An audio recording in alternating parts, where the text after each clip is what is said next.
Okay, let's begin. Here's what a fresh Laravel app looks like, and it can be a little overwhelming. There's a lot of moving parts here. I see models, I see controllers, I see views, I see routes. There's a lot going on here.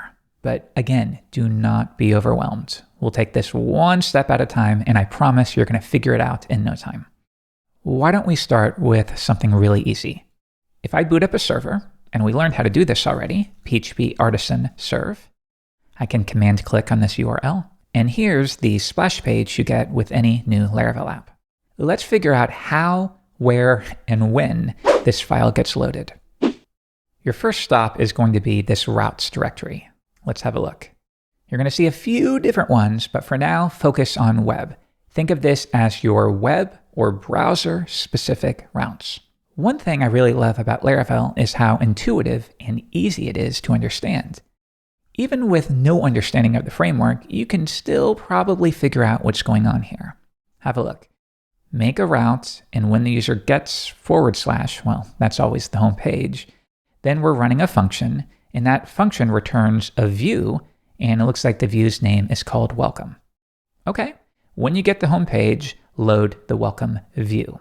Now, for now, think of view as something the user sees. It is something you can view with your eyes. And usually that translates to the HTML. That's our next step. If routes are in this routes directory, then your views will be in the resources views directory. And have a look. Welcome. They match. But notice I didn't have to say welcome.blade.php. You never need to do that. Just do the first part. All right, and if we have a look, there it is. Lots of HTML here, but this is what you see here. Have a look. Laravel has a wonderful, thorough documentation. Let's look for it. There it is. We're all set. So why don't we try this? Here's what I think.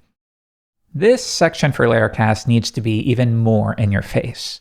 So why don't we make this section bold? All right. Let's see. All right, here's the Laracast section. So I will surround that in a strong tag.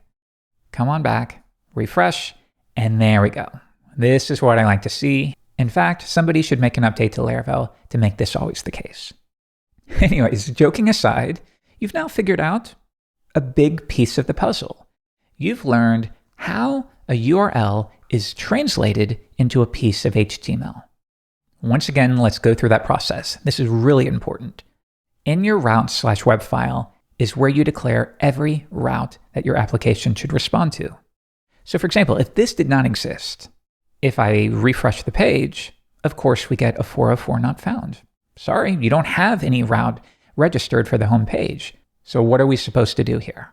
On the other hand, we could change this. We could say, well, if I visit /hello, then we load the welcome page.